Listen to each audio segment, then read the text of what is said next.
All right, guys, so now that you guys have covered placement theory, color theory, and you're finally over to the rule of rarity, I just want to quickly explain to you guys what the rule of rarity is. The rule of rarity is just the name I basically gave this, and I'm not even sure if, like I'm pretty sure someone studied this before, but I'm just going to give it to you guys with the bro science way. So this is the way that us editors understand it, okay? So it's just a philosophy that doesn't just work on editing, it works a lot more on life, and the concept is less is more. And so when does this philosophy kind of apply? I'm going to try my best not to yap too much over here and kind of give useless talk. So the entire point of the rule of rarity is that you only appreciate something when it is rare. So like if you just think of this on a day-to-day basis in your life, let's say you've got electricity today and then the electricity went out tomorrow for some reason for 24 hours, you would all of a sudden really, really appreciate the last 20 years which you've had electricity every single day for your life, right? So just basic things like this, where the rarer it becomes, the more you appreciate it. It's kind of like why so many people appreciate gold. It's because it's so rare. It's also why so many people appreciate, laughs. It's because laughs are very rare in your day-to-day life. It's because so many people appreciate so many things. So if we take the same exact concept and apply it to editing, for example, the reason a lot of people appreciate, I'm gonna give you guys a quick example. So there's this documentary guy called James Jani, and he posts once every like 4 to 5 months. And yet he still cranks out like 7 million views a video or 5 million views a video.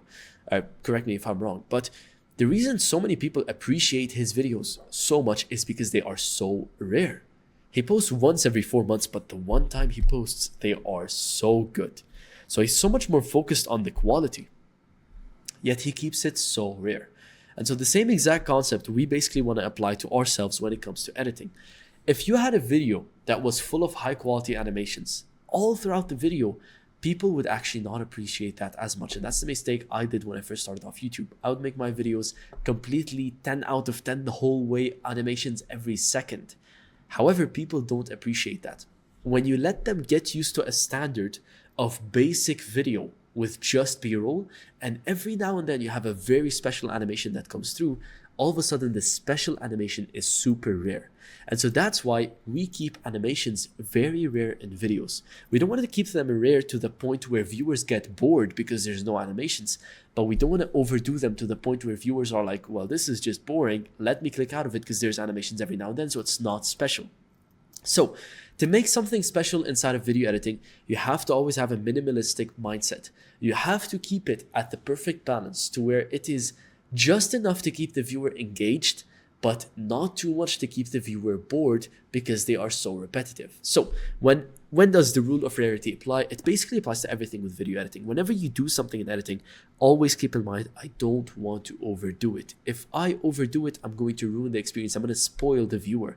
He's going to watch that. He's going to be like, I've seen this. It's repetitive, right? It's too much. I don't care. It's kind of like glows. Like when people first discover glows, it's so special to them. So they start using it everywhere. And all of a sudden their edit looks boring because there's so much glows happening.